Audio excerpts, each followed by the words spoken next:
Hey, hello. How's everybody doing? It feels like it's been a very long time. I guess it's been a couple weeks.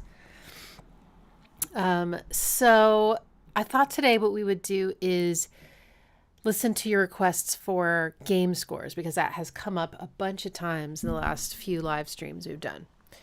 And, I imagine that I don't need to impose like a time length or like a queue length. I think, especially since a lot of these themes will probably be, like I said, themes, they are probably going to be on the shorter side. So maybe we can even get to everybody's. If you suggest something that has lots of different versions, maybe be very specific in your request about exactly what it's called on YouTube or what the thumbnail looks like, or things like that. So I pick the right one. And if it's really long, if you could direct me to the part that you're most interested in sharing with me. I am recovering from COVID. I am hoping I can go the full 2 hours, but I just have to see how I'm doing. This is the first live stream I've done, and I'm dealing with a lot of fatigue. So I'm not sure if I'm going to be able to last, but I will do my best. So if you want to if you're concerned about me not getting to everything and you don't want to do a super chat, I totally understand. I'll try to give people a heads up if I have to leave early. So, are 8-bit and 16-bit tunes included? Sure. Yeah. Yeah. Anything, any game from any time period is fine with me. All right. Glasses are wrecked. So we'll do, as we usually do, the first 30 minutes will be for your chat requests. Anybody can make a request, so have at it. And then after that, we'll switch to the super chats only. And I don't play games, so I probably won't know a lot of these. But the games that are in pop culture, I'm sure I've heard of them and maybe know a little bit about them. The game that I'm most familiar with is probably Guitar Hero, which is obviously not the kind of game we're talking about. I've played a lot of Guitar Hero, and I also, long time ago, I bought my boyfriend at the time Brutal Legend. Jack Black was involved. He did it was a single person game. So I just watched him play it all the way through. It was really actually quite fun. So I know that one well. And then there's this game that's only on, I think, iOS, maybe, called Monument Valley. And that music is incredible. Oh, The Sims. I actually want to make a video about the original Sims music because that music was incredible. I'm sure there's already been videos about it, but I just really need to nerd out about how gorgeous it is. It's piano music mostly. Anyway, so yeah, I have a little bit of experience with games. Okay. All right. So, start with Kurt's request. Sword of the Sea, 1 drop remained. Okay. So curious if anybody else has played Brutal Legend. I don't think it was very popular, but it was so fun. Wow, the artwork is so pretty for this one. Sword of the Sea. All right.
Wow.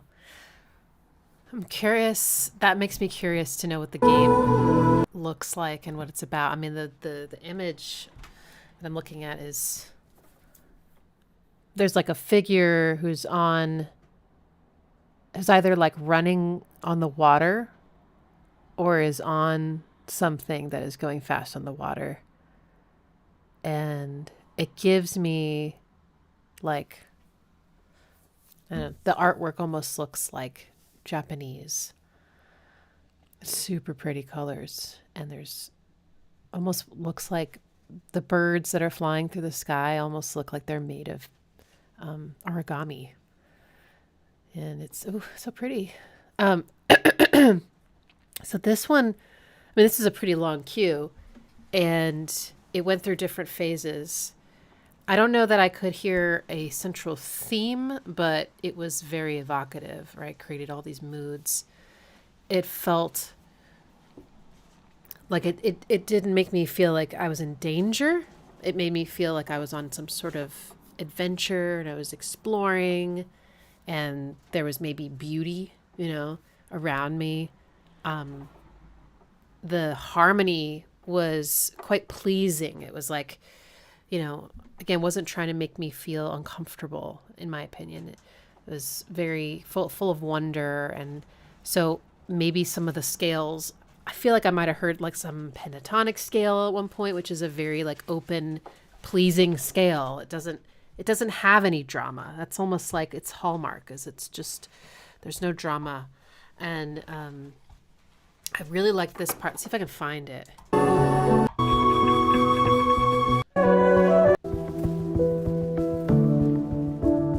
think it came out of this. And there's some synths.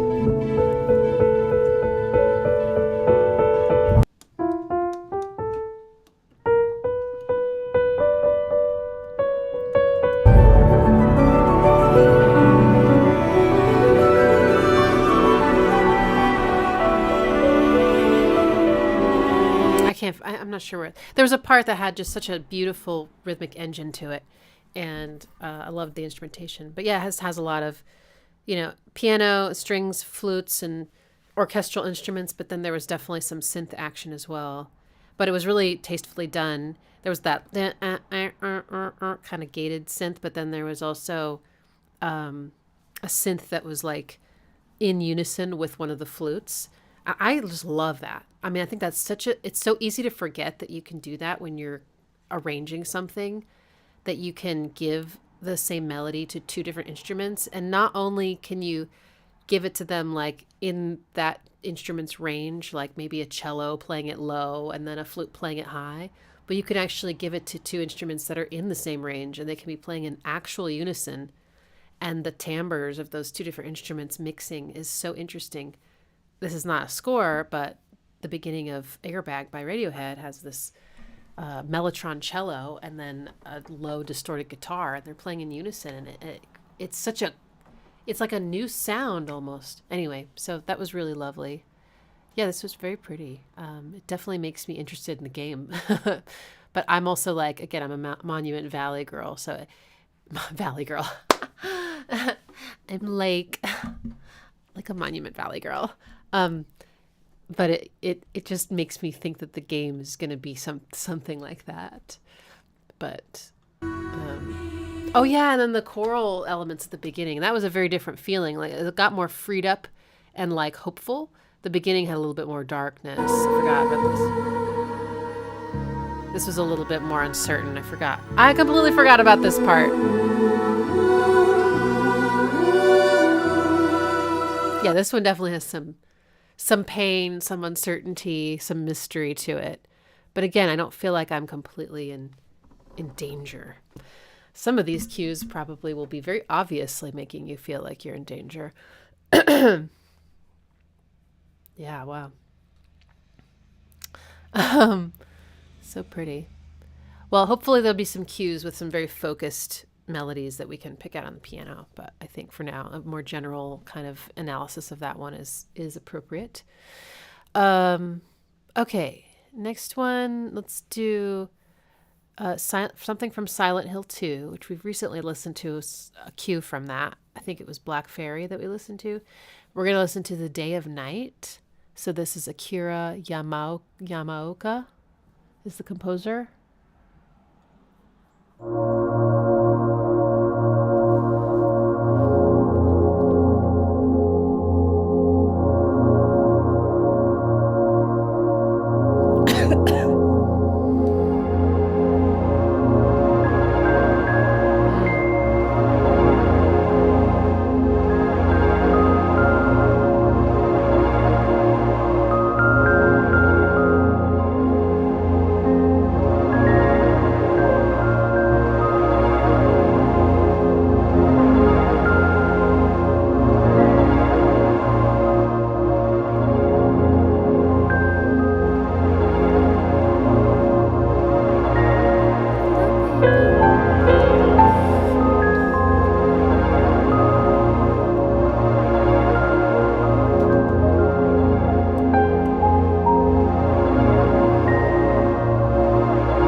Okay.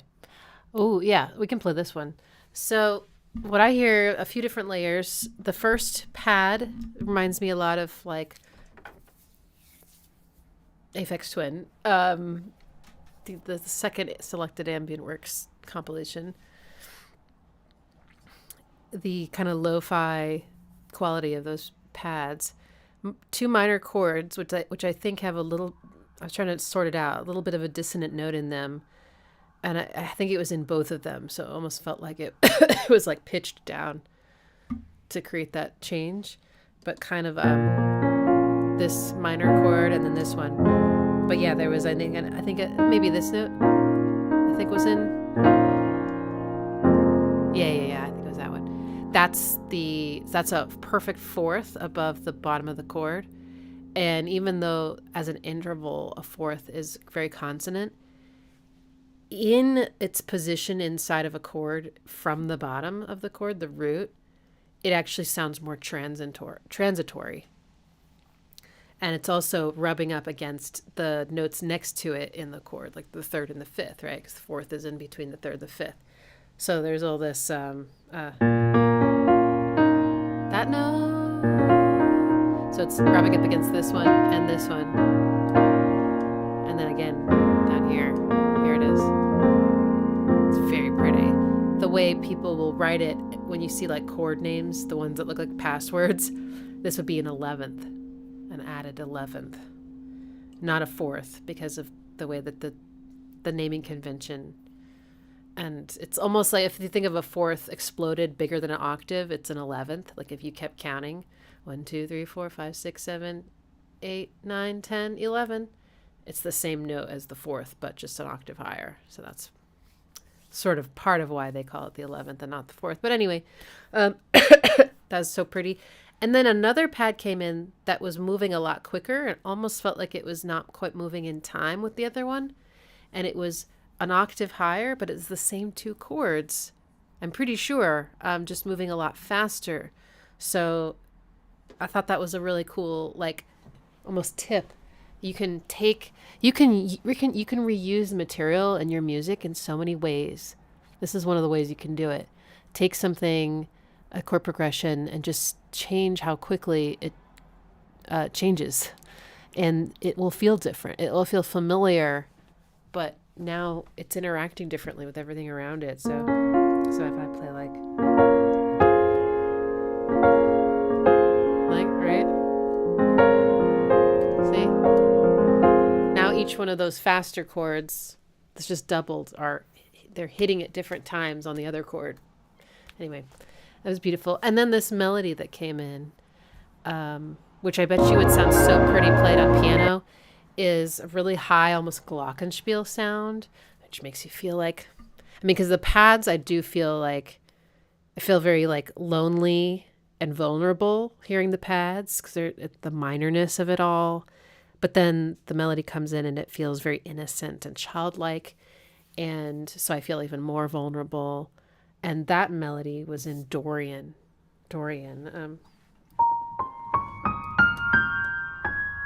And Dorian has this one note in it that completely changes the vibe from not just being like a hopeless minor sound to having a little bit of curiosity, a little bit of bittersweetness, because it kind of brings a little bit of light into the darkness.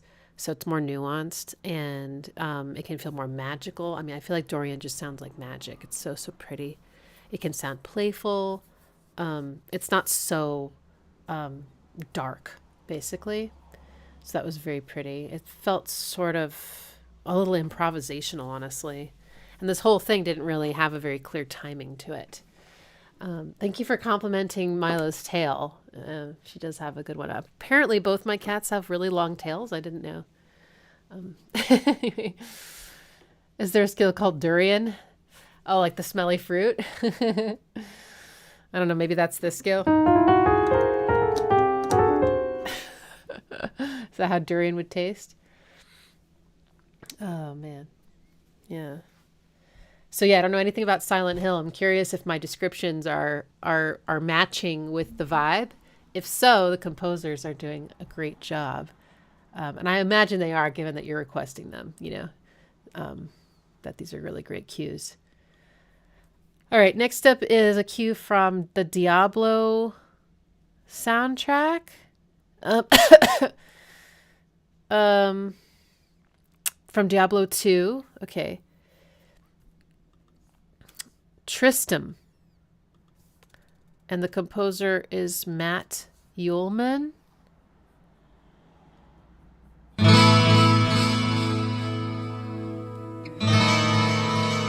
Huh.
flat 6.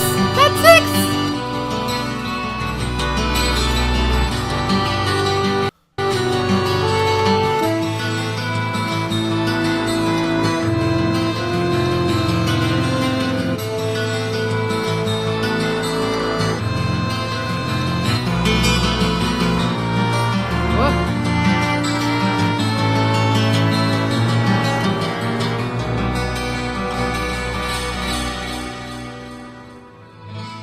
Wow.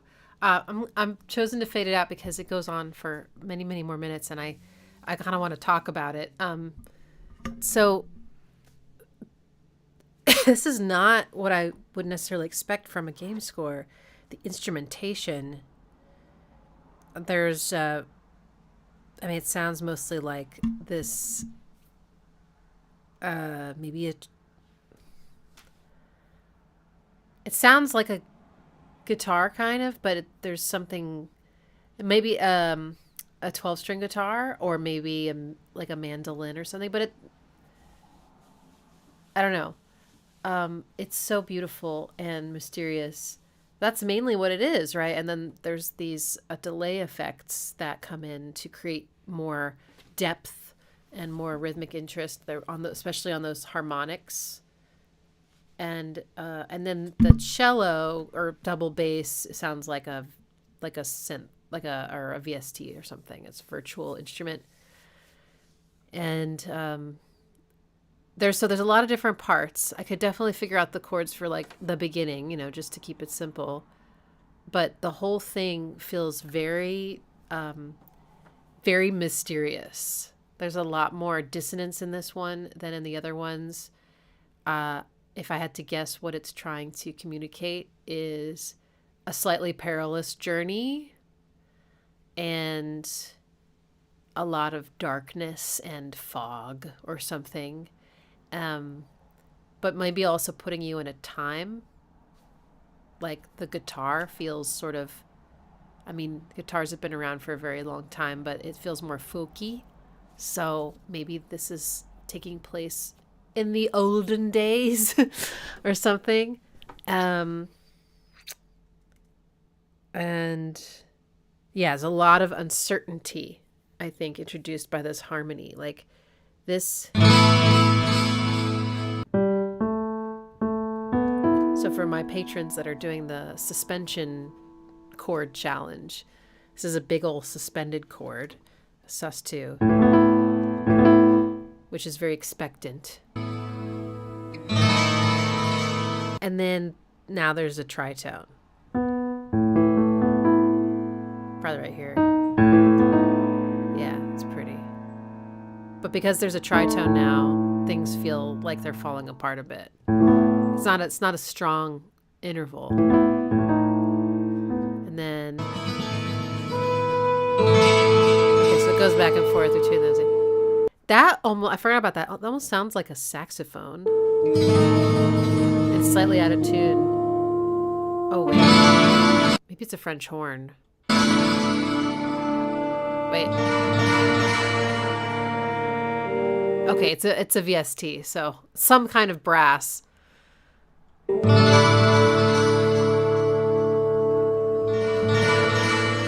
The delay is so important, I think, to the sound. And then this, I mean, that sounds scary.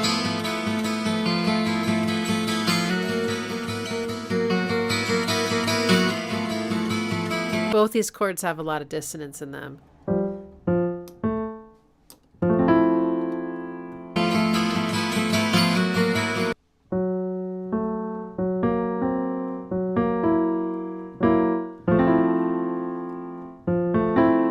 Sounds more dissonant than what I'm playing.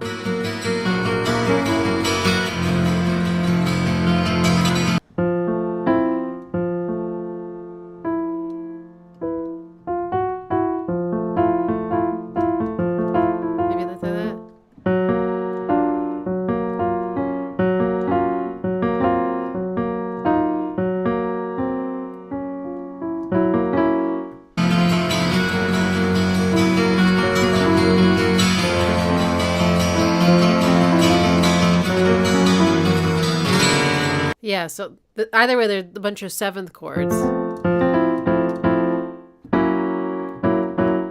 And all of this is being, the first part and this part is achieved by the guitarist moving some notes and then keeping some the same. This is a very Radiohead thing to do. But it's such a great way to explore harmony because you're just moving your hands over. You can do it on keyboard and guitar, or really anything that has polyphony. And you can just move the shape, keep something the same, move other stuff to a next note. You don't have to know what the next one is, just as long as it's like nearby, up or down, and then listen to it and go, do I like this?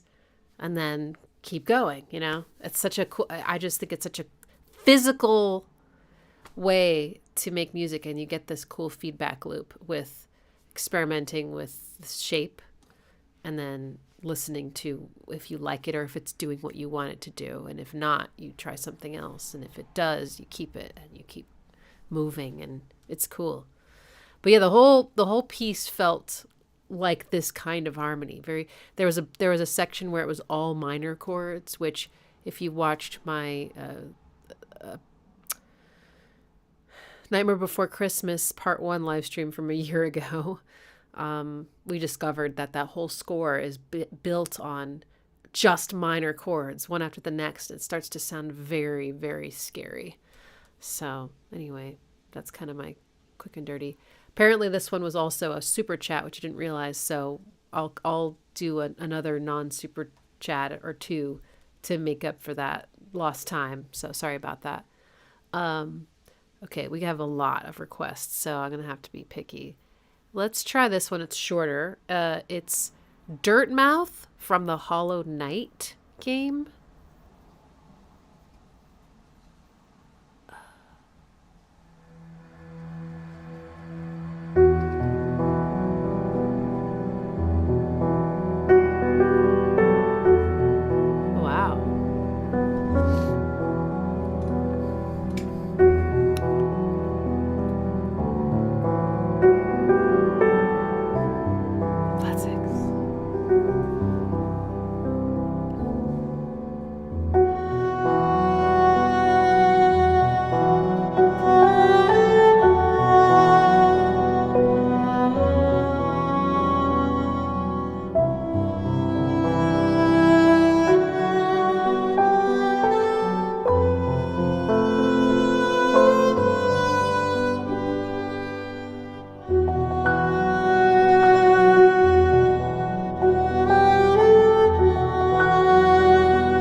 I'm sorry. I just such a Nine Inch Nails progression. Can you okay, come on.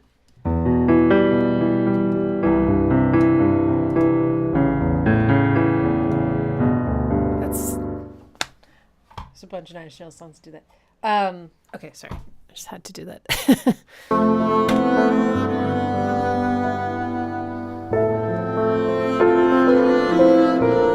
Oh, that's nice.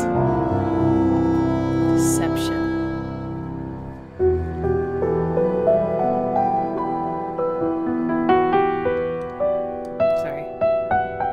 Okay, so this had a lot of the home chord is this minor ninth chord. Sorry, well, that's pretty, but it's wrong.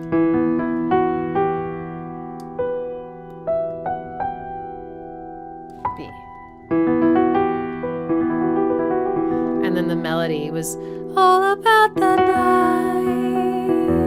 Da, da, da. This sounded so romantic, like literally from the romantic classical period, didn't it? the like rolling arpeggio left hand, and then something about the triplet, the da da da da. I guess it's not a triplet, is it? Wait. Da da da da. Yeah, it is. Okay.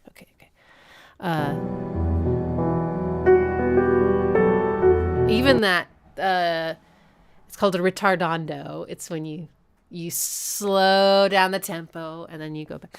So you can hear it in the left hand. It's just for a couple beats. Da, da, da, da, and then it goes back. That's so romantic.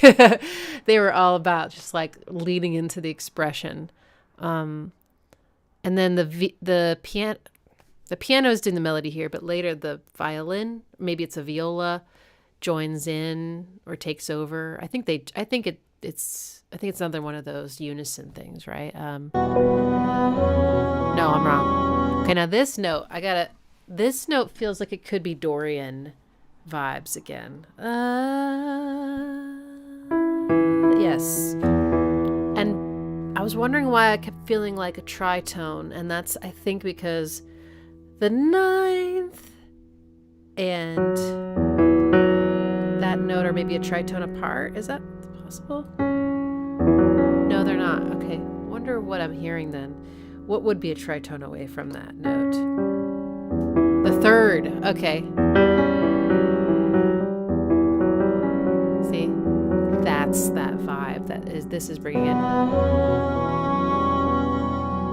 That is such a mysterious sounding chord. I mean, God. Almost reminds me of a Japanese scale. I think it's called Insen that my friend Sam taught me. But it's missing the third.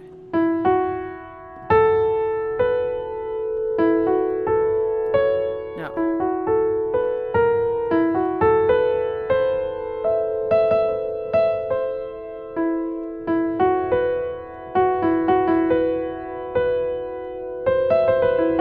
This is the Japanese scale. I think 1, 2, 3, 4, 5.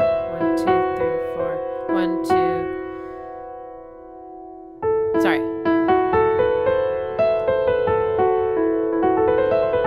I'm pretty sure that's what it is. Anyway, there's some similar intervals between that scale and this one, even though that's not the same scale. I don't think, but that's so pretty. And then the flat six came in, and sorry,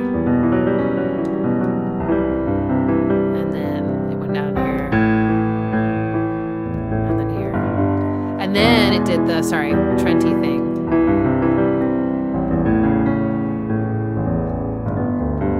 Pretty. Okay, let me guess what this is. The vibe is of the game. I mean, this feels very searching, like, but it's kind of forlorn. It's kind of sad and definitely mysterious. I don't feel like I'm in a lot of danger. It feels a lot gooier than that. Like, the only thing that's in danger is my heart not breaking. It's but Hollow Knight. And like night, not like night. But it does feel very nighttime-y, this piece to me. I don't know. Anyway. Super sad. Okay.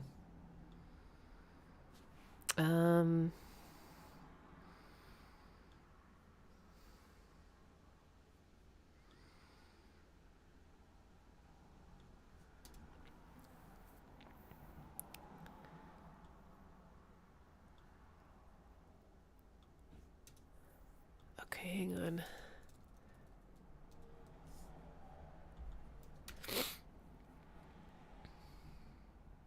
Here's something else, shorter. The Red Thread by Frida Johansson and Henrik Oha from Unravel. But it's both first steps and the red thread. I guess it's a slash, so I'm not sure which part is going to be. I think this is just a fan playing it. I'm not really seeing the official.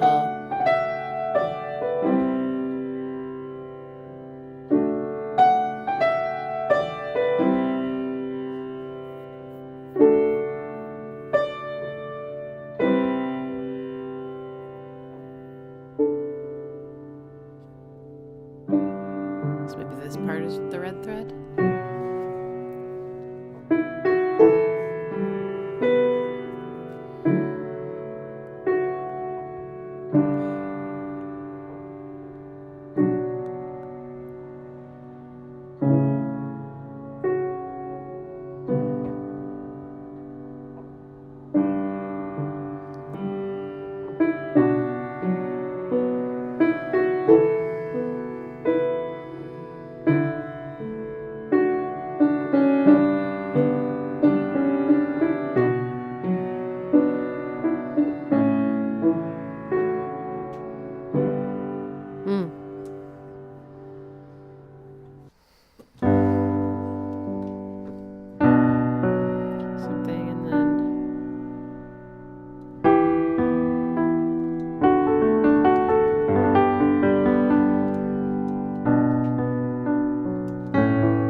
Can't remember what the melody was. Those are the chords. It's I mean, I should probably try harder to find the. I just can't find like an official. I found a full Unravel soundtrack, but that's not going to help us. I hope that was sufficient for the person that requested it. This one sounds a bit mournful to me as well. It's got a little bit more of like a singer-songwriter almost vibe. Like I could totally imagine like Ed Sheeran singing something over that, or Louis Capaldi, or one of them.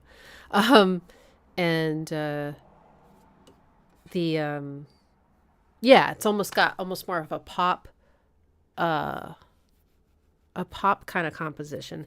It's interesting though, because I can't exactly put my finger on why. This is exactly the kind of thing I started a channel to figure out. It's like, why do things sound the way they do? Why? What's the real reason? How come Nine Inch Nails sounds like Nine Inch Nails? You know, aside from all the production stuff, what is it that he's doing?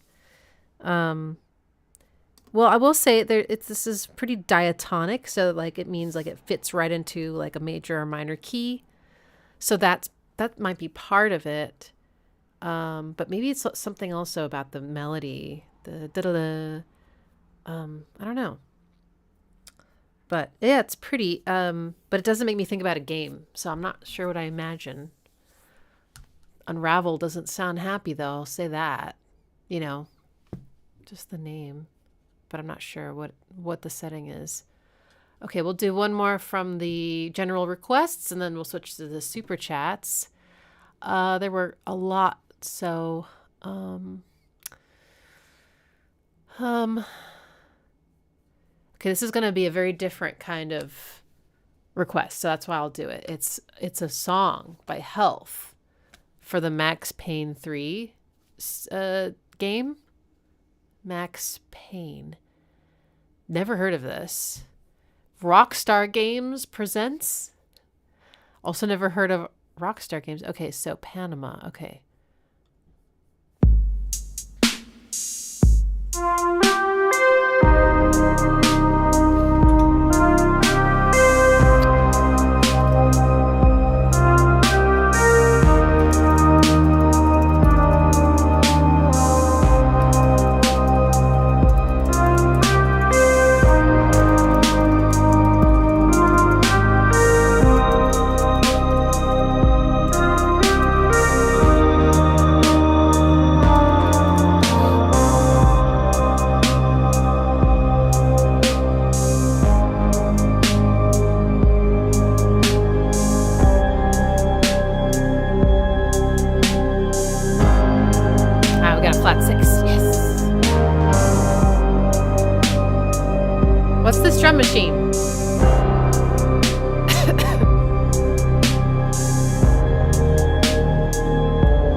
Listen to this pretty flat 6 situation we got. So dissonant and gorgeous.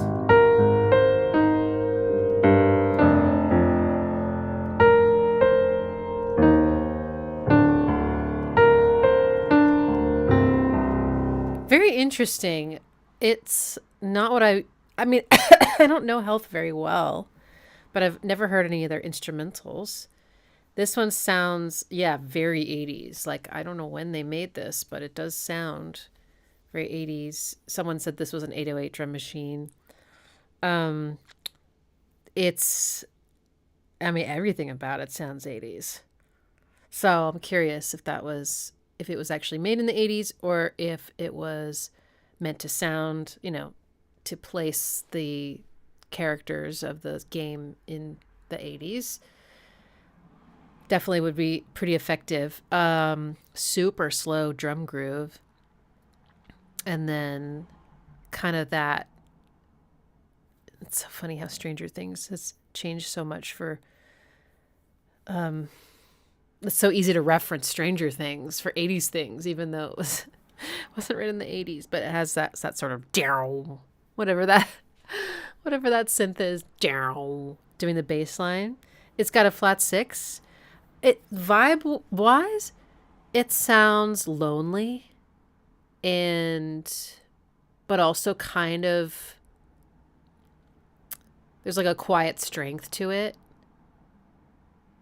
And it's kind of weird. It's a little ambiguous to me what it's trying to communicate. I think it's a little more, it could kind of take on a different flavor depending on what it's set to. Because it feels kind of chilled out, but it also feels like it could be more powerful. I think it really just depends on what the game is about or what it's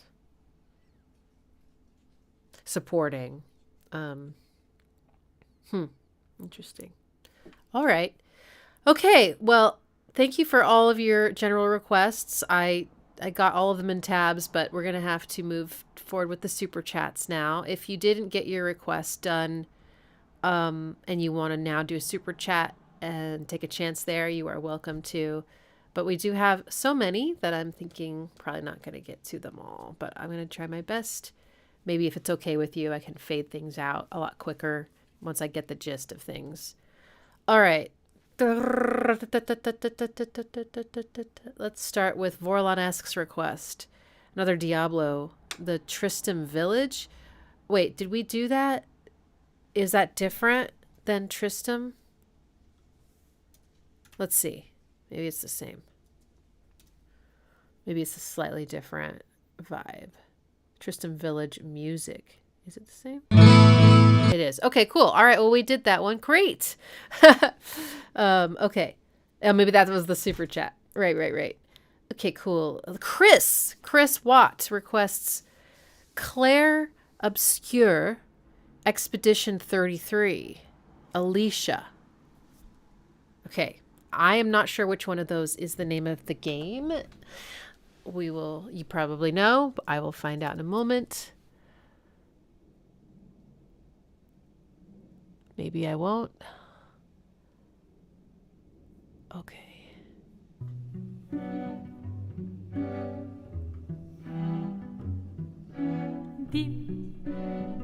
Is this the right one? It doesn't say Alicia, it says Lumiere. Okay, sorry. It must be this one.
Spanish? Or is it Italian? Oh, that's pretty. There's that schmaltzy minor ninth chord again.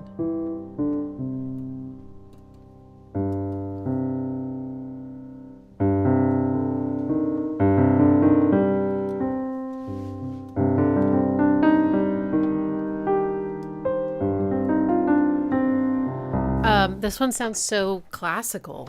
I don't know what the era is. The vocal is like slightly modern. I think some like pop scoops, like or like almost a little musical theater-ish, but also has a lot of like choral clarity and but yeah, it's it does feel so classical.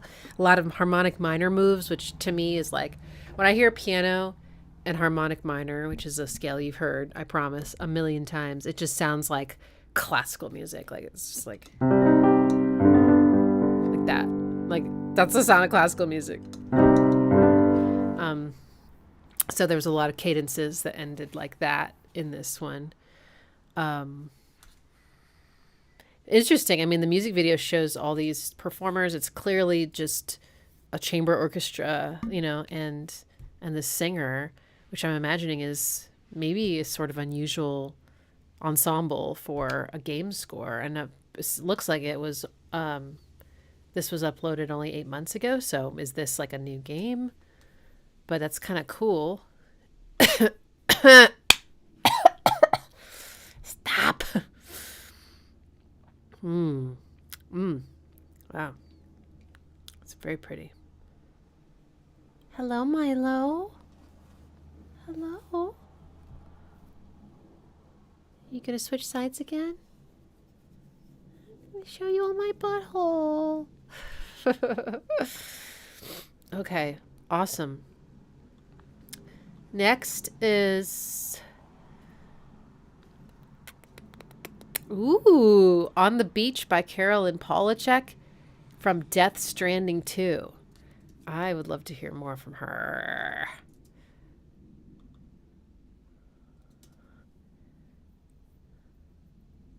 Four months ago. Wow. Okay. Awesome.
small little detail, but I love here at the end they put the waves crashing through some effects that make it sound like it's getting crushed, like bit crushed or something. So this game isn't out yet. Is that what I'm hearing? So we don't know. But obviously, if it isn't, Death Stranding 1 is, right? So maybe you guys know more of the history, but there's this very clear, like, robotic tinge to, to everything here. It feels somewhat dangerous, but also she's just so ethereal and gorgeous, like an angel the whole time. And the production is a little weird. Like, you know, there's some pitch bending and some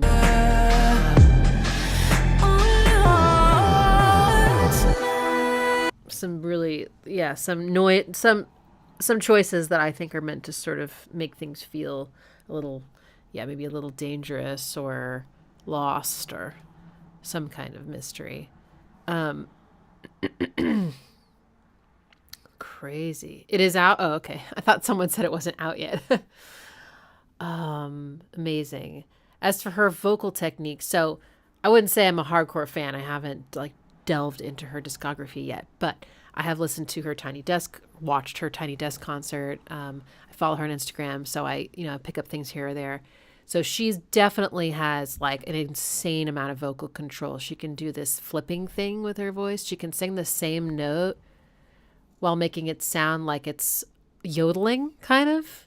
It's crazy. So she can kind of separate notes in a way that sounds almost inhuman. So you can hear a lot of that happening during this song. And, she'll go between that and then these like beautiful long fluttery notes and then these really clear ones. And there's also definitely like very, very hard auto-tune on it so that she sounds kind of robotic, and it comes out not just in changing notes. In fact, the quick change we hear between notes might be more her vocal technique than it is the auto-tune. But then like on some of those really high notes you can hear, it's just there's a certain sound. It's like you can use it as like an effect. It's not necessarily to correct pitch. In fact, I bet you her intonation is basically perfect all the time. She's got so much control.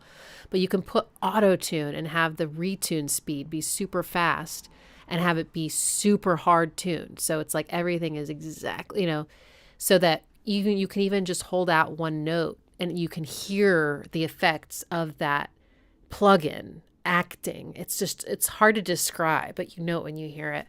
So I think there was a very deliberate choice to hard tune her on top of all the flipping and things that she's doing naturally. It's very, very cool. But I'm curious who produced this. I mean, I guess she might have produced it. Let me see. I don't know. Is she a producer as well? I'll bet you she is.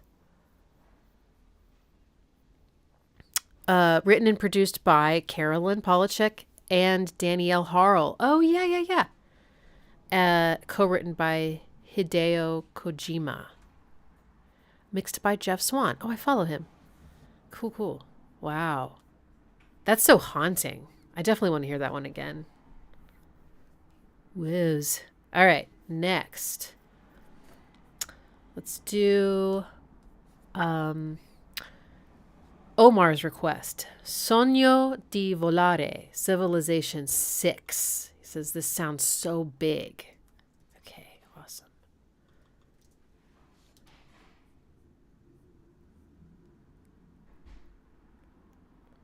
Okay, I hope this is the right thing.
video.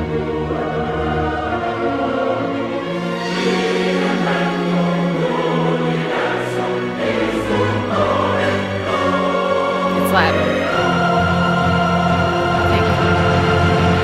Well, maybe not. Well, actually, it might be Italian. Spiccato il volo. I think it's Italian. Casa, yeah. Ooh.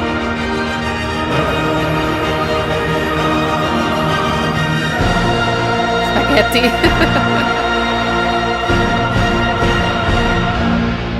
Wow. That is something else. Sounds like triumph. It sounds very celebratory and grand. Definitely very different than the other cues we've listened to. And it almost sounds like, so that one, sorry, so many thoughts. The timing of this one is 12/8. So you can get that flow of 3.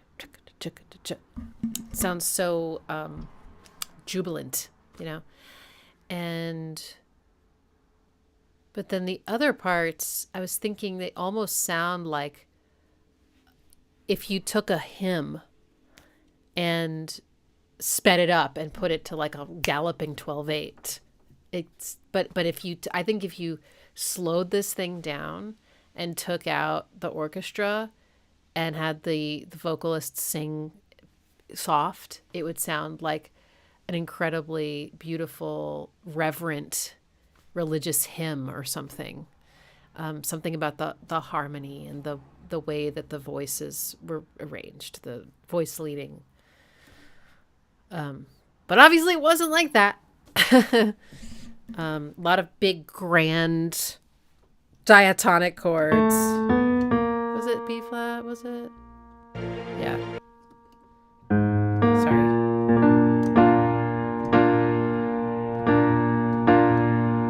Sorry. Flat 6. It's in my blood. Okay.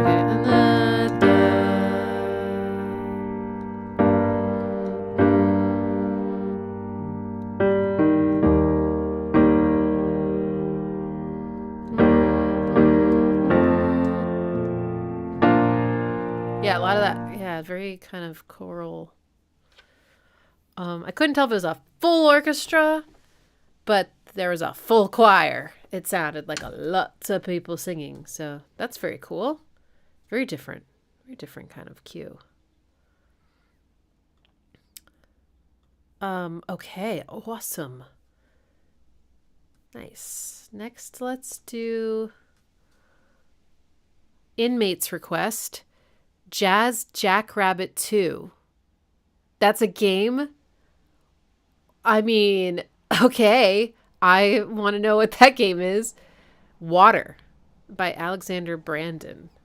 Jazz Jackrabbit 2? This better be fun.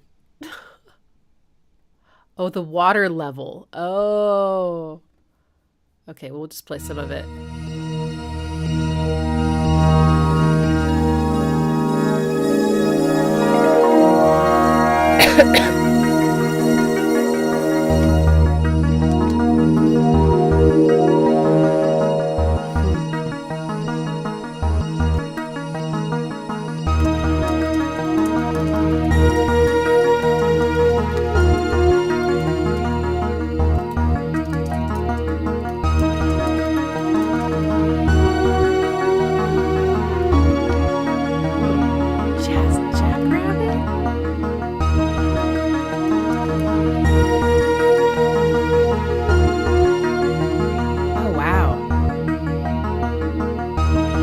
Looks like an old game.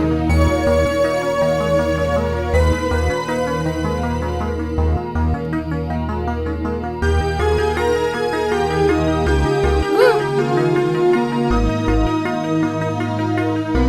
Oh, flat 6.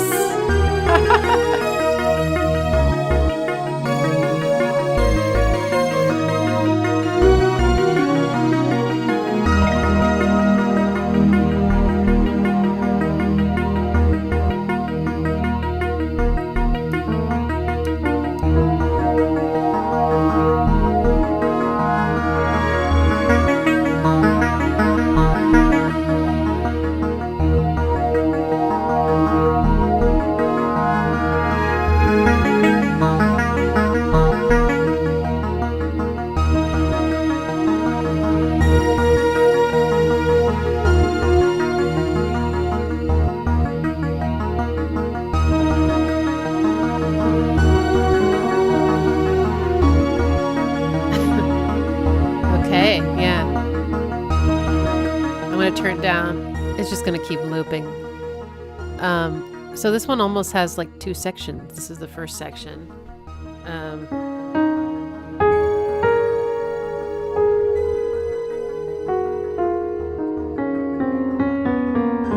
And then major.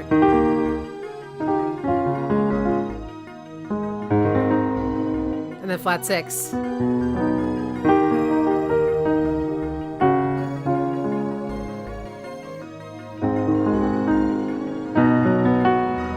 It's a little bit out of tune with me, so that's why it sounds a little funny. But yeah, the game. So what do you call this kind of game where it doesn't feel like you're moving through space this way? It's flat, and you're just seeing like a cross section. Everything. It's not. I mean, at first I wanted to be like, oh, it's 2-dimensional, and I was like, no, I don't think it's actually 2-dimensional, but it feels flattened somehow. Yeah.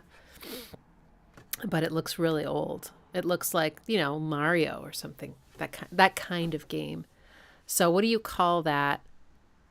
Because it's not the first person game, right? Where you're looking through the point of view of your character. You don't see yourself. I mean, you might see your hands.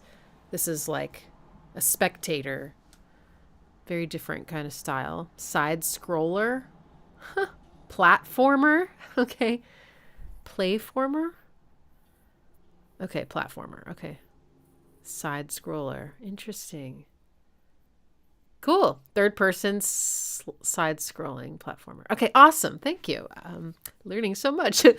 But yeah, this one has kind of a bright, curious sound. This is the water level, and you can kind of hear the wateriness, I think, in this bubbly synth.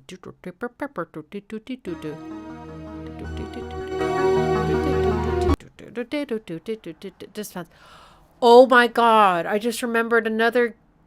Oh my god, I did play some games. It was on the computer. This would have been in like 2002, 2003, 2004. It was called Fairy Halem. Oh my god! I could do a whole video about Fairy Halem. Original was some part of the name. Original. Oh my god, it's still a website? No! Original is the guy. I mean, it was just one dude, I'm pretty sure, at least at first. Oh my god, the games! I recognize this one. I wish Bonds and then Fairy Halem was the one that I remember the most. Oh, but they also had the Frog Lily Pad one. Oh my god. Well, Fairy Halem was like you're a deep sea diver, and it is this style of scrolling. But it didn't go to the side. It went down and up because you would drop into the water and go down further and further and further, and you're trying to get the pearl at the bottom. And I still remember the way the music sounded. Da,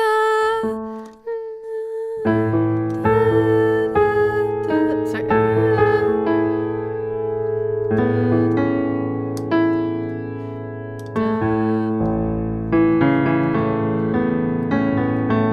Sorry. Why did I pick this key?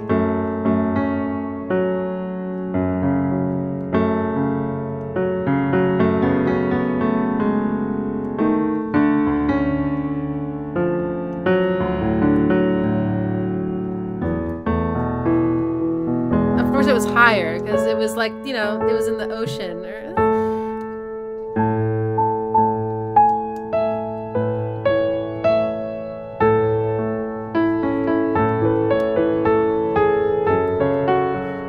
It was so pretty.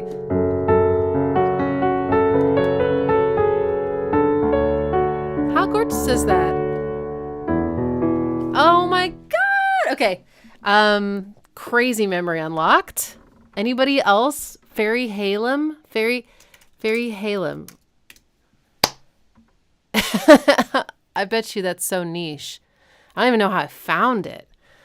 How did I find that? Fairy Halem. Van Halem? Oh my god. Irish Mickey, you know about it? Or did you just find it? Okay. Sorry. We can go overtime. I'm feeling fine, by the way. I'm not feeling too fatigued, which is awesome. I'm glad. The computer. I was playing on like probably my first Mac laptop. At least I remember bringing it to college with me, and that's when I got that computer. Before that, it would have been probably a Compaq. We had a Compaq. My dad was an early adopter of Macs because he was a software engineer. So we had a Mac 2 when I was 8. It was black and white screen. I remember it so vividly, and I played this mouse game on it. Oh my gosh! And I wrote stories. I was typing. It's so funny because I actually found. I forget who I was talking to, but I was like, "Oh, you know how I learned how to type?" Oh yeah, they were like, "Oh, you type so fast." I'm like, "Oh, well, I learned how to type with Mavis Beacon Teaches Typing." It was the computer software program, and this would have been, yeah, definitely in the 90s, and it was like a gamified typing program. Anyway, so I learned pretty early how to type. So I typed these stories. Anyway, but then at some point we built a computer, and I remember thinking, you can build your own computer? I couldn't believe it. We went to, it was either CompUSA or Fry's, I can't remember, and got all this stuff and built the Compaq. Wait, does that make sense? Or would you just buy a Compaq and then you build your own computer? So maybe I'm thinking of I must have thinking of two different computers. We had a Compaq and then we built our own computer. That must have been what it was. Wow. Okay. I'm sorry. I'm just having so much fun going down this like memory rabbit hole. Okay. All right. Back to you. Yeah. Compaq was a brand. Yeah. So you're right. It was the Compaq and then we built our own. You learned through Mavis Beacon as well. Oh my gosh. Oh, so fun. Okay. Well, anyway, this felt watery the same way that Fairy Halem also has all these arpeggios and like very persistent, like, I don't know, something about that makes things sound watery. Arpeggios, you know, if you think about Weird Fishes by Radiohead, you know, it's all arpeggios. So I don't know, arpeggios feel so fluid. Must be what, and bubbly. And then it comes to another section.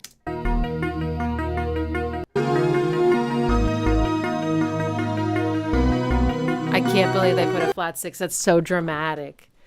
But it's so playful, too. It's a very kind of playful score. Cool. I guess you can't really call it a score, right, for this kind of game? But it is. It is a score. All right. Let's keep going. My bad. This is making me want to make a Sims video. It's making me want to make a Fairy Halem video. And a Monument Valley music video. So I'm definitely wanting to do those. I just wish that I could feel like normal again. I was really worried that I wasn't going to be able to think clearly after this, that it was going to like mess with my cognition. But I seem to be doing okay. Like, I feel like I'm not searching for my words too badly. So it's mainly now just like energy, resilience, and like this congestion and the cough that won't go away. But you know how coughs are. They call it residual cough. It just might take some time. But I just sound so lame. I don't want to make like a video that it's going to be, I'm going to be like, oh my gosh, and then the music is so amazing. It's okay. I'll study everything until I sound like a normal person again. Let's do me more Shamburger. I mean, with a name like that, I have to. Shamburger off the Age of Empires 2 OST, composed by Stephen Rippey and Todd Maston. Always conjures imagery of villagers gathering resources for me. Shamburger. What?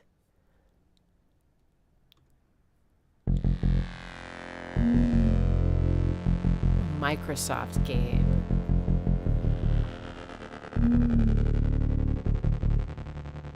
What makes you think this sounds like Villagers? It's interesting. It sounds so modern.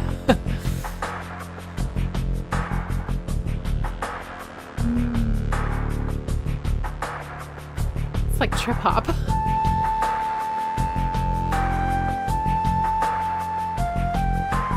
I don't sound sick at all, really? Oh. Shamburger? Why is it called Shamburger?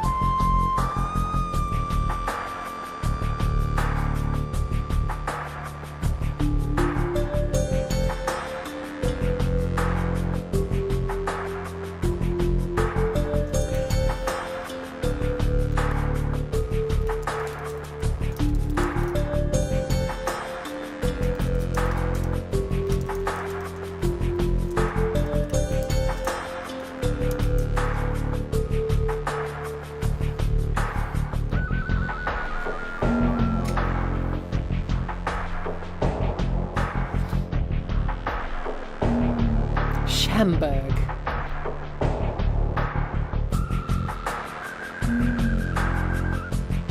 Someone from Shamburg?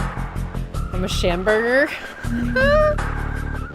I don't know why, it just makes me think of a pun made out of hamburger. Shamburger. Milo! You're my baby.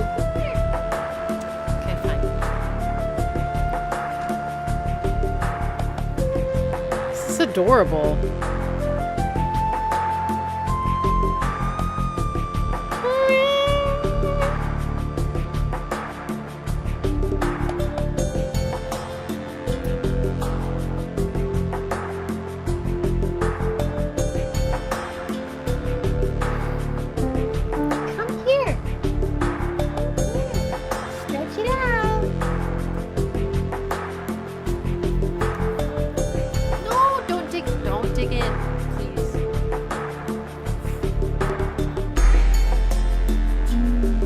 Reminds me of that one Incubus song. Ow!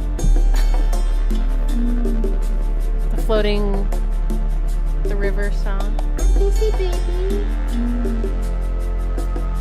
Doesn't it? What's it called?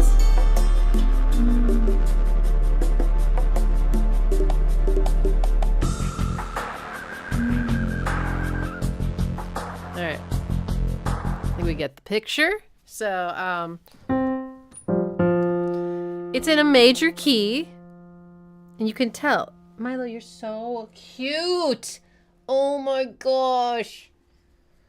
Oh, I experience cute aggression every day. Cute aggression sufferers anonymous. Every day, I just want to squeeze her until she pops. She's so cute. Oh my god! She plopped and stretched. Oh, come on. Oh! You are the cutest. All right. Major key. And it's just going between the two most non-threatening chords you could imagine. So it sounds very pleasant to me, like everything's okay. That's what this cue tells me, is everything's cool. Whatever's happening is all good. No drama, no danger. Things are nothing super exciting, but so either it's, someone said it reminds me of villagers collecting supplies. Cool. I could imagine also the main character just hiking, on a journey, but going through great places and saying hello to people, and just everything's nice. And then I feel the hand drums also make it feel like everything's all right, and yeah, it's kind of relaxing. Steal your rival's sheep. Oh my. Okay. Cute. Next is Irish Mickey's request, Tutorial from the Obsidian Prince original soundtrack from 2022. Latero Orino. A chiptunes waltz. Oh, fun. I used to know a chiptune artist. He used a guitar. He's cool. Mike Behrman, I think is his name. I'm sure he's still around. Just haven't seen him in a long time. Okay. What's up, y'all? Shelf. Nope, that's a video about... Okay, tutorial music. Maybe I'll just type in tutorial music. Here we go.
Oh yeah, I forgot to stretch. Thank you.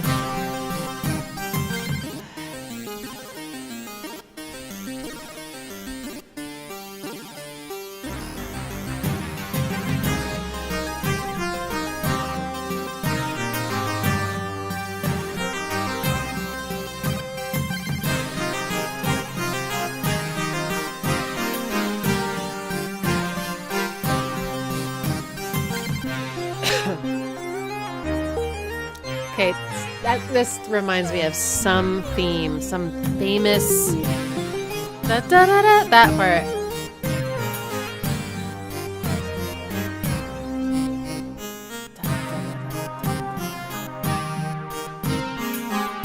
It's so cute.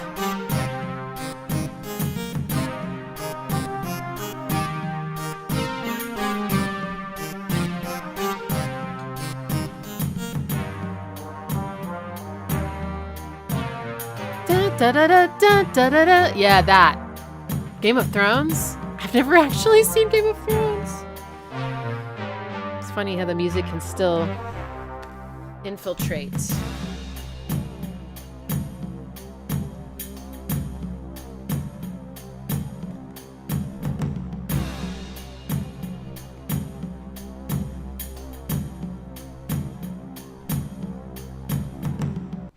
That was so cute. I mean, I can't help. Chiptune just sounds cute to me. I can't help but feel that way about it. You know, like I get cute aggression about chiptune music. So that's the tutorial music. I love that. I mean, really, what I want to talk about, you know, when I do my Sims. Oh man, that was tiring. When I do my Sims video. I want to, yeah, it's like the music from building the houses. So good. Oh my God. I mean, that's pretty much the whole score is from when you're just building houses, I'm pretty sure. Milo.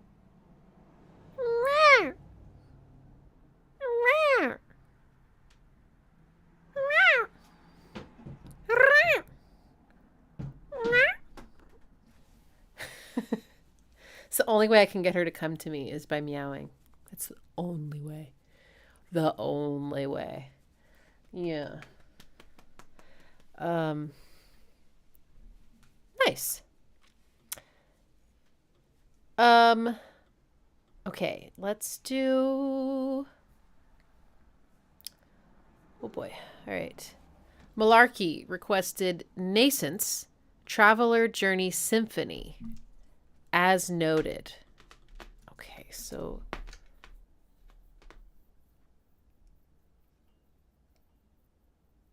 I don't know which part is what, but Austin Wintory is the or Wintory is the composer. Didn't we just listen to something that he did? Another thing he did? Oh, it's a cellist.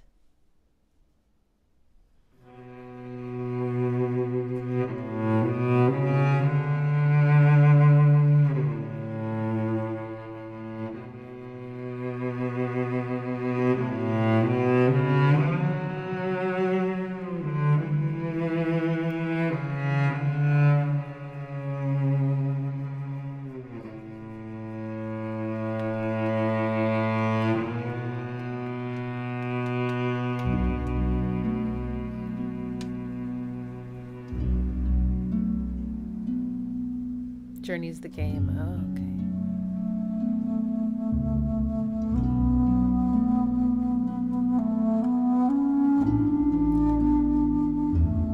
Bass flute.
Love that pitch bend.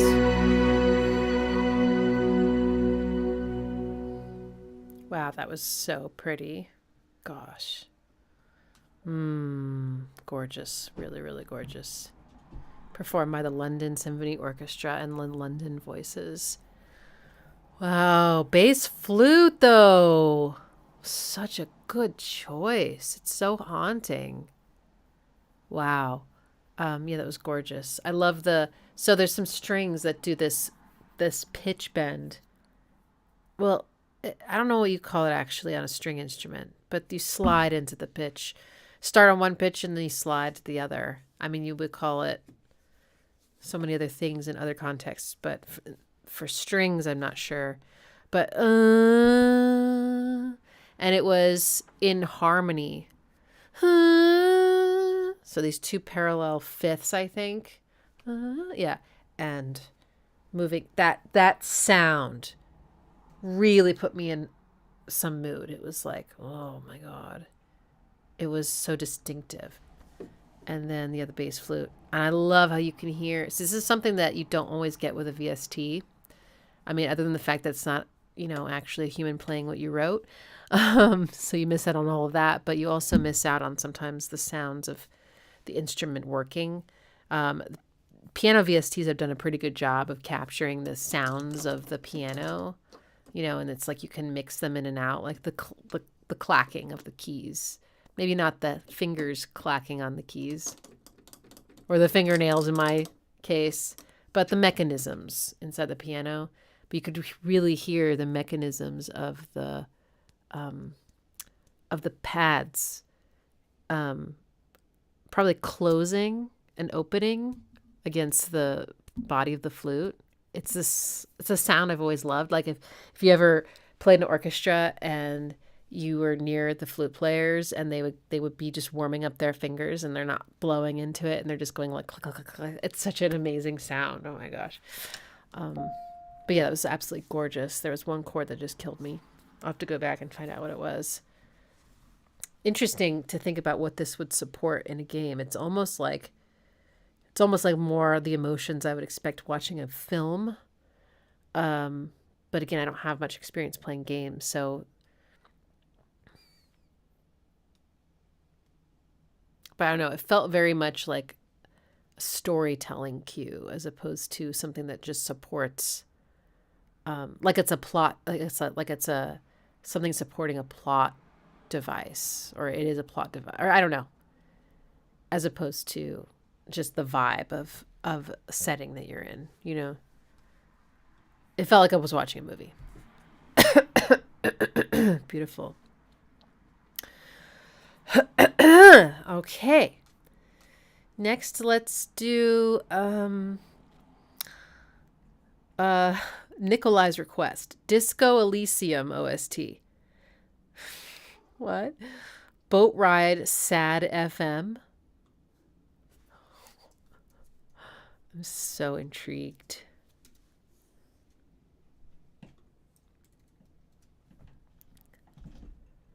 Okay. Sad FM.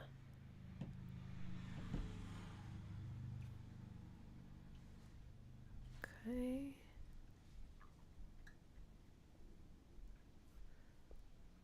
I don't know which one of these to click.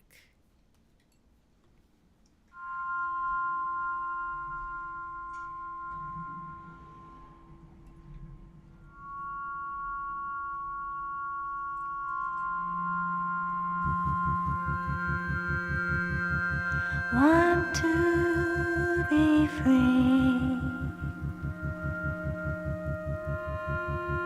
Want to be free.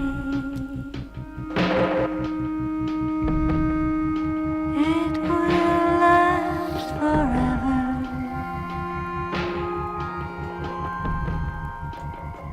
Eternally.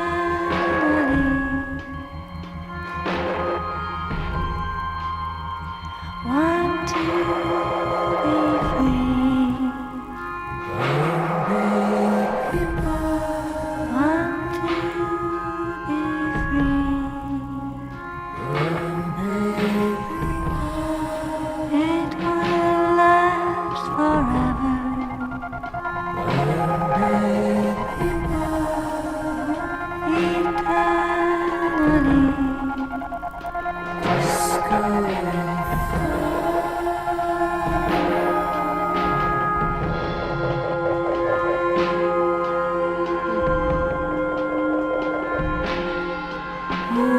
Kind of a harmonica.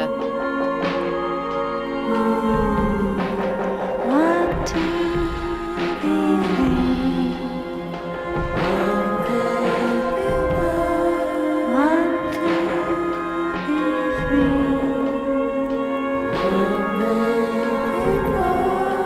It will last forever.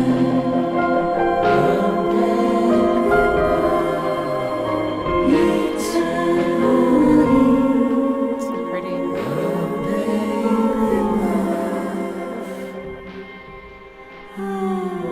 And the trees are green and overhanging, where the light free and everlasting.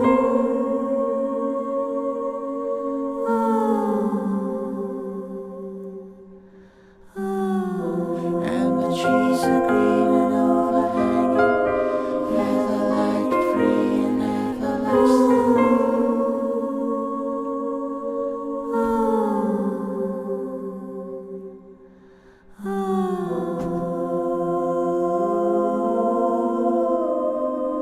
Want to be free.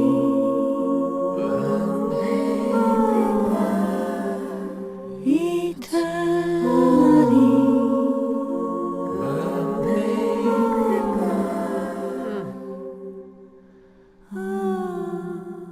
Disco Inferno.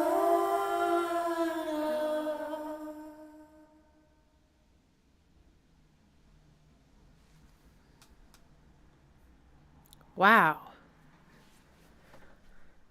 That one is so... I know I used the word haunting already, but I can't help it. That's just... The vocal... It's, I mean, it sounds like a man and a woman, or maybe they pitched... I'm not sure, but higher voice, lower voice. And lots of double tracking. And some of the voices do like those sighs. And... Man, when it's done in a breathy way, it sounds so creepy. You know, it's just like, ugh, because there's chills. And then the instrumentation, really, really slow, far away sounding drum groove. Really like lonely. And then, yeah, I don't know if it was a harmonica or a melodica, something of that sort, which makes me think I'm in like a flat desert situation, not a boat ride.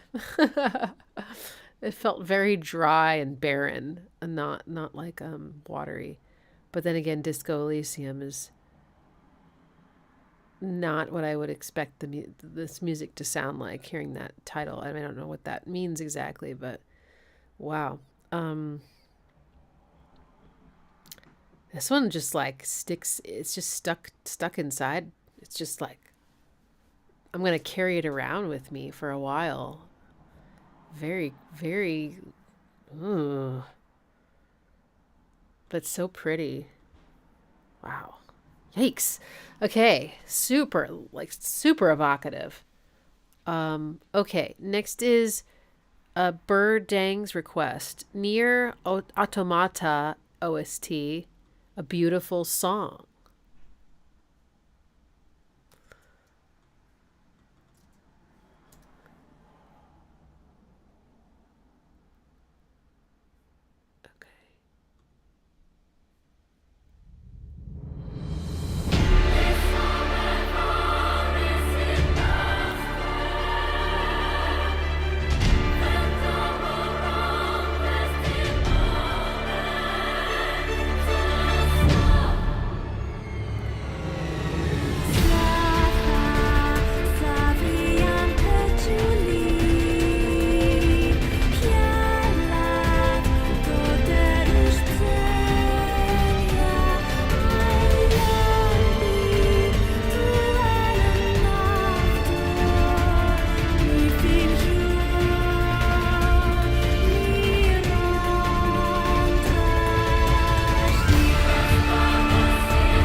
That sounds a little bit like Carmina Burana.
Got 6.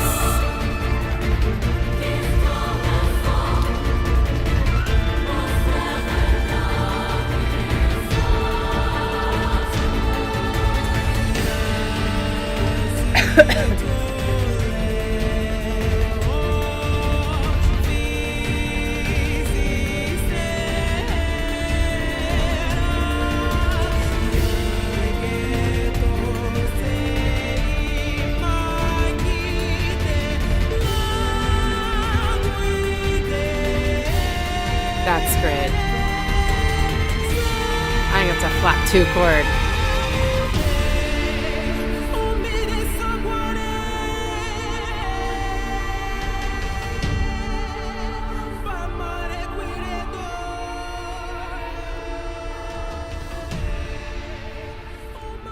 Wow. Fade out. That is so dramatic. And all the flat 6 chords to prove it. But yeah, it's not just that. It's also the production, right? You got these drums, very cinematic, relentless drums, right? And then the strings to embolden that rhythm with the accents, you know, just like really exciting, action-packed strings. And then the choir, yeah, it feels reminiscent of Carmina Burana. And the most famous piece from Carmina Burana, I would say, is the one that I sang in a choir in college. So many college choirs do it.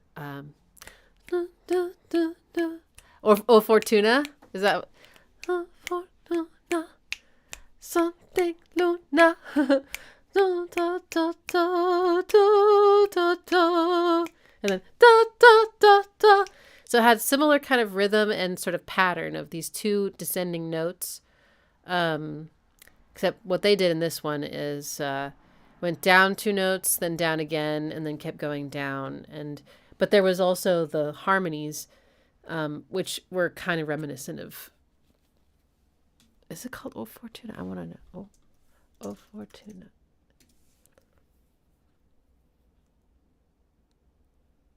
Yeah, O Fortuna. Oh man. You know, the first time I actually heard O Fortuna was sampled in an Enigma song. What's that one? I can't remember what the song is called. But they took it out of its time signature 6 and they put it into 4. But it worked because the way they chopped it up. Oh yeah. I can't remember what the song is called, but I remember how it sounds now. And they took the intro. It's the Oh Fortuna. Can you guess what that second chord is? Flat 6, of course. Da, something, da, da. Then da, da, da, da, da, da, da, da. And then it does the da, da, da, da. Okay, anyway. That was very exciting. Cool. All right. Okay, so there are so many amazing requests here. I'm going to have to wrap this up soon. But we can do many of these game until we've gotten them all. But you might want to hold off on any more super chats unless you are fine. Just, the odds now of me playing your request are getting very, very slim. So I just wanted you to know that. Okay. But yeah, let's see if we can play some bits and pieces and things. I'll go as long as I can. But I'm recovering from sickness. The sickness. All right, let's do Heathen's request. DEOXYRIBOSE. Oh, that's something that's in DNA, right? From 13 Sentinels, Aegis Rim.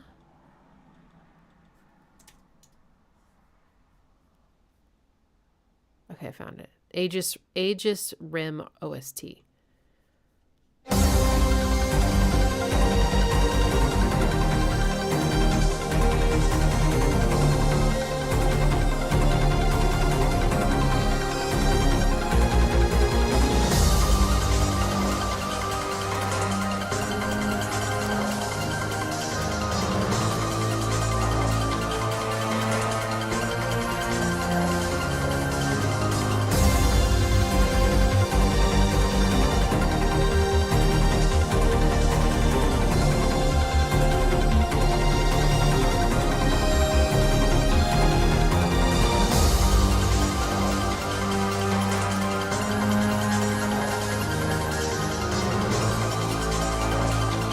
Wow.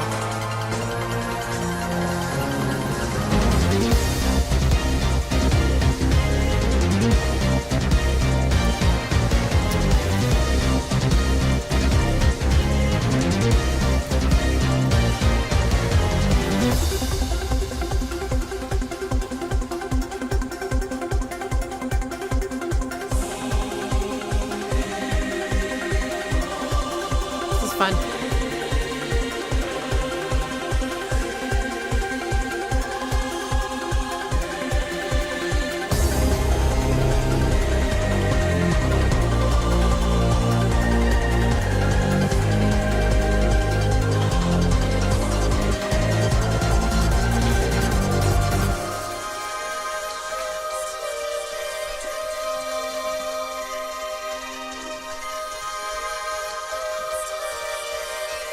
God, that's pretty. I feel like my ear is clogged. The whole time we've been doing this, I feel like I keep turning the volume up and it's never loud enough. And I think, I don't know, either these are all mixed really quiet, but also my voice sounds kind of weird. So yeah, I think my ear is still clogged. Anyway, this one is so dancey. I mean, it doesn't have an actual like, it doesn't have like snares or anything, but just the 4 on the floor and the synth arp is so, yeah, dancey. And then combined with this really dramatic choral action, this part is so gorgeous. It feels very cinematic. The female vocals. Milo is just really wanting something to happen. She probably wants to go outside. I took them outside yesterday, and she probably would like to do that again, I imagine. Yeah. Are you guys okay with me just playing like little snippets of your requests so that we can actually maybe hear a bunch more of these? Because I can do that. I can definitely do little snippets. You know, better than nothing, right? Right? Is it? Okay, next let's do Sir Lemming's request. Omen from Final Fantasy VI Pixel Remaster. Correct version should be 4 minutes, 19 seconds. Okay, good idea. And then you gave me the term to search for. Amazing. Okay. Oh, fuck.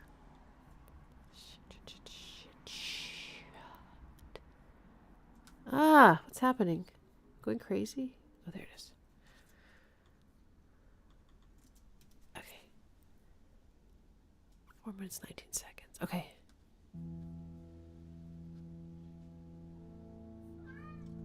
Milo.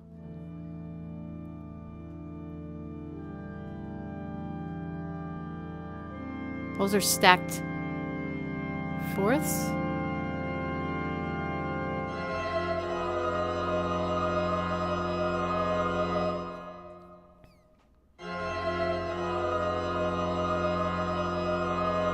Wow, that's dissonant.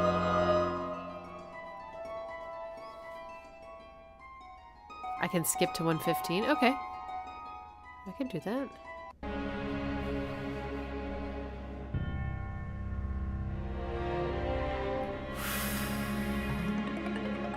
Woo.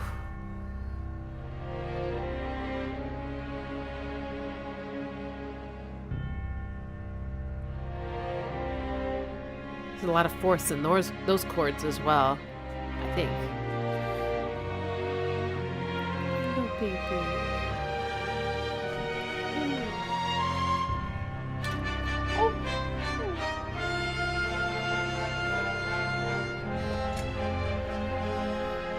Ah, it sounds like a movie, like an old movie.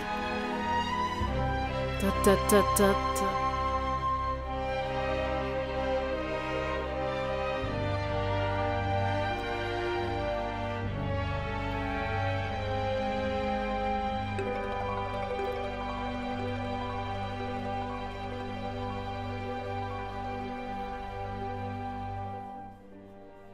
See, it went major, now it went minor. Now it's tragic. Ooh, now it's defiant.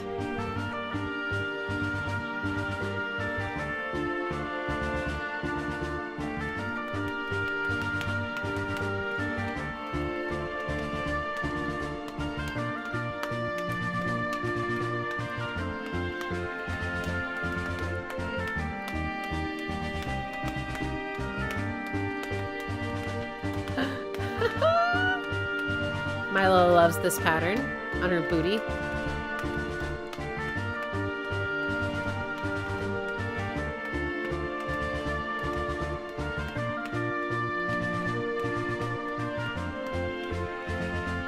Okay, I'm tired. Sorry, honey. Wish you could see her. So cute. Okay, this is very nice.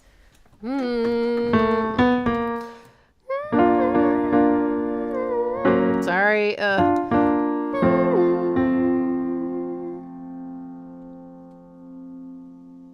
literally just forgot the rest of it. Okay. Okay, honey. I know. All right, let's just keep moving. Milo is my instrument, yeah. She liked the triplets. I guess those aren't triplets, they're just...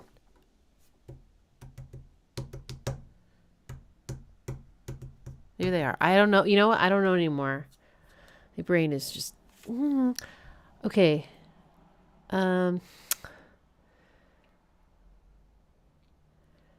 This is out of left field, but I'm an old school gamer, I guess, and I always loved the original NES Silver Surfer title screen theme. Okay.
That's a lot.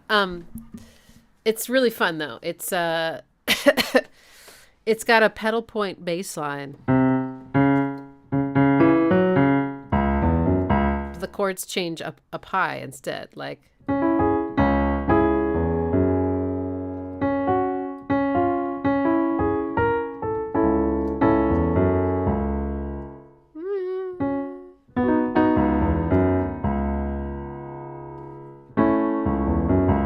Fun. And then the melody is very very musical. I mean, that sounds stupid, but it's got a lot of cool rhythmics to the dun dun dun dun, kind of polyrhythmic. Ooh, it almost sounds like Lateralis.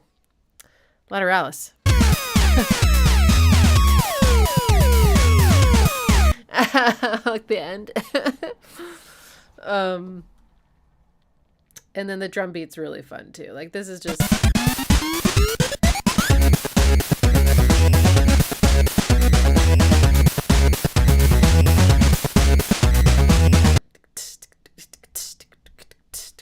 four on the floor, a lot of activity. Really fun. Yeah, I could see how you'd be into that. You wouldn't want to skip that title screen. Okay. Cool. Oof. Got mosquito bites yesterday. So annoying. Okay, Hexana requested something. Where is it? I swear I saw it. Where are you? There you are. Glad you're feeling better. Thank you. Theme from Papers. Papers, please. Papers, please? Or are you saying please?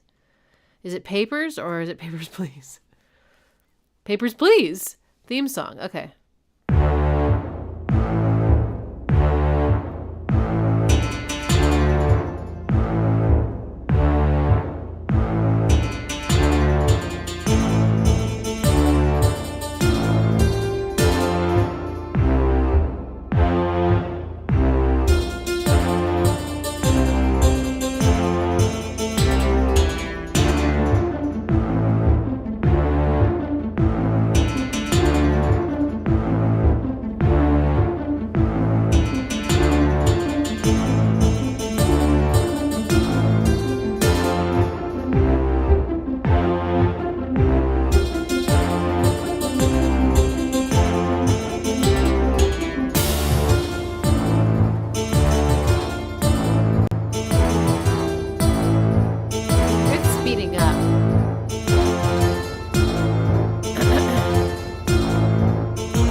Sounds like a lot of VSTs and stuff.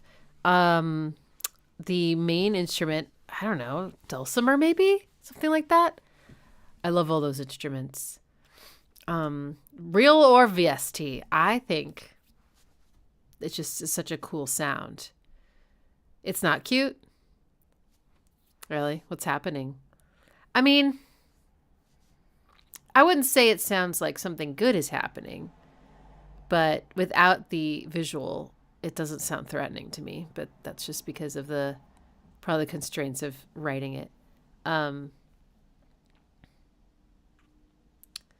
Thank you for letting me through. Please be as kind to my wife. She is next. Your wife? Am I being asked for my papers, please? Oh. Yikes. That sounds very scary. Yeah. The video game sound was cute, but yes, I agree that the sentiment wasn't.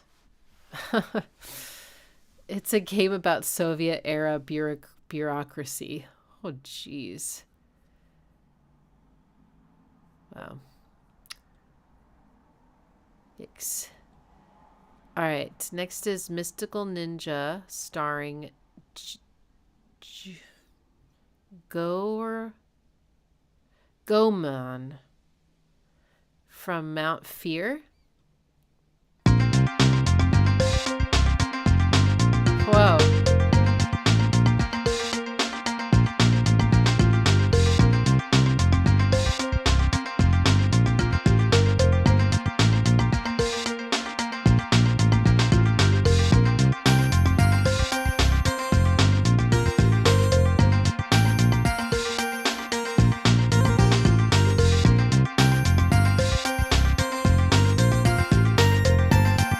Okay.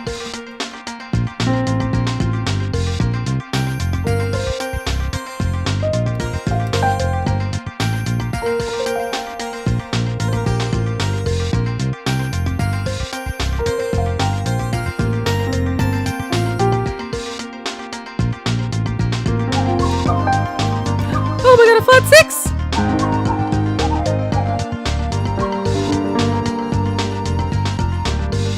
Yeah, baby.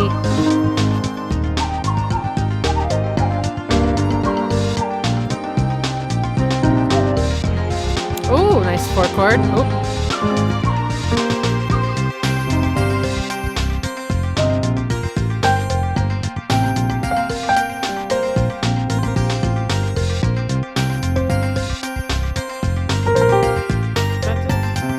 Little Dorian moment there. Da-da-da-da.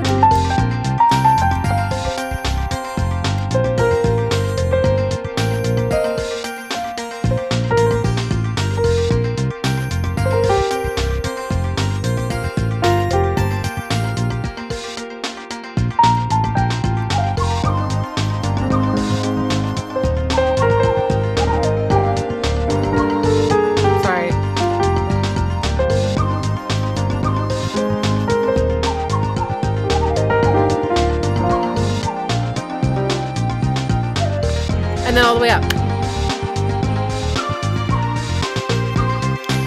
That's so nice.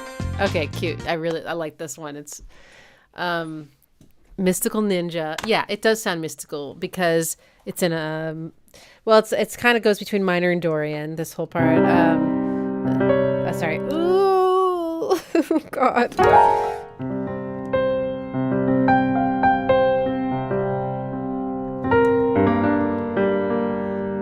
Gives it mystery, and then they had the flat six part, and then all the way down. It sounds a little bit like Everybody Wants to Rule the World for that moment. Everybody wants to rule the world, but if it resolved to minor. The drums were so cute, like. It almost sounds like a really slowed down breakbeat, reprogrammed. But the hesitation of that snare, like that's from from funk and soul, right? And then we sampled that and they made breakbeats. But that one, I don't know how else to describe it. It's like this sort of hesitation of the phrasing. It's so groovy and so syncopated. I love that. And then the like part was this little ostinato that's kind of going on the whole time. Or something like that. This is a suspended chord, so open, and you can play it against any other chord, and it sounds awesome.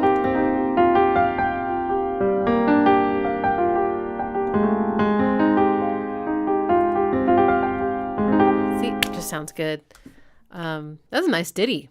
That was good. It sounded a lot more, like I expected looking at the image that's on my screen right now. I thought it was going to be more chiptune. So it was a lot more like, you know, had a lot more fidelity and things than I expected. That was nice. All right. I think I can do a couple more. Let's do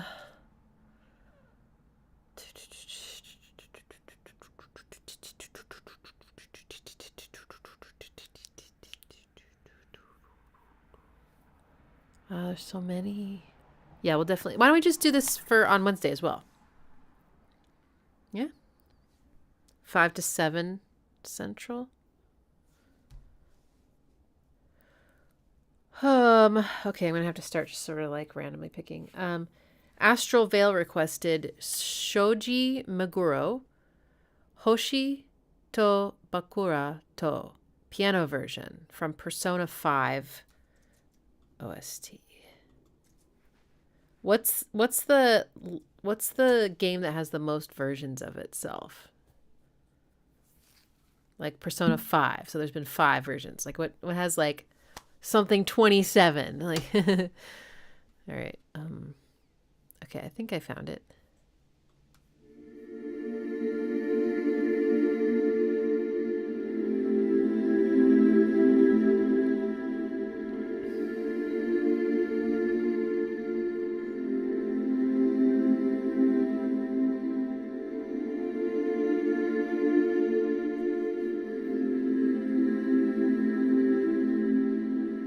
Final Fantasy is the one. Okay.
So nice. It sounds Japanese. Immediately the first thought I had was like, oh, this makes me want to watch anything by Studio Ghibli.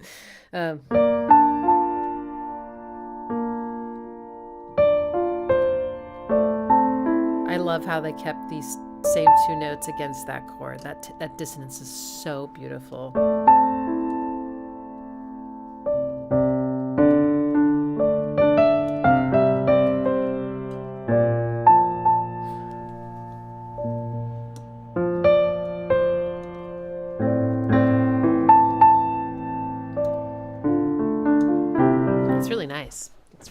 And I love the arrangement in general. Very, very pretty. Yeah. There's just a certain sound. Again, it would be fun to study that. It'd be like, why does this piano music sound Japanese? Like, what is it? You know, is it a scale? Is it a certain interval? Is it a certain pattern? Is it a certain rhythm? Is it all of the above? Probably, you know, but it's so fun to find out those things. All right, my friends, we're going to have to call it a night. I'm so sorry. You are more than welcome to request anything I didn't get to this time on Wednesday if you can come. If not, we'll just do this theme for the rest of November. I might as well, right? If we're really into it. I loved this. It's so cool. And there's and also if you have ideas for maybe on next Sunday we can start this part where like sub themes of video game music. But again, I need your help to decide what those categories would be. Things that can narrow things down so that, you know, would it be decades? Would it be the type of game, you know, or something like that? So any ideas you have for that would be very helpful to me. But fuck sample clearance for you. We'll definitely be there on Wednesday. Okay, awesome. Yeah, 5 to 7 Central. I know it's late for those of you across the pond. Sorry about that. But then, yeah, if you can't come on Wednesday, come on next Sunday, same time. I don't think our live streams will have...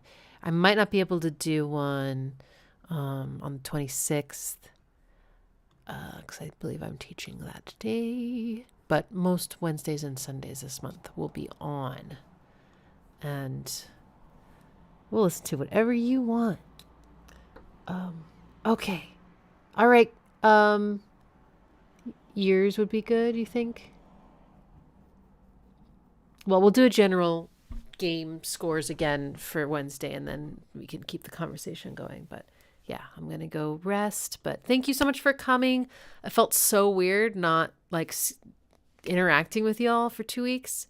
I literally felt like I was like crawling into a hole and hiding. I mean, it kind of was because I was just sick in bed and not seeing anybody and isolating. But I felt especially disconnected. And anyway, so I guess I'm saying I missed y'all. And, you know, us getting to interact is important to me. You know, it makes me feel like I'm contributing something to the world. And it was very like identity weird for me. I was like, what am I doing with my life? What the fuck is happening? It's so weird. So anyway, I look forward to Wednesday. I'll see you then, and have a great rest of your weekend, whatever's left of it.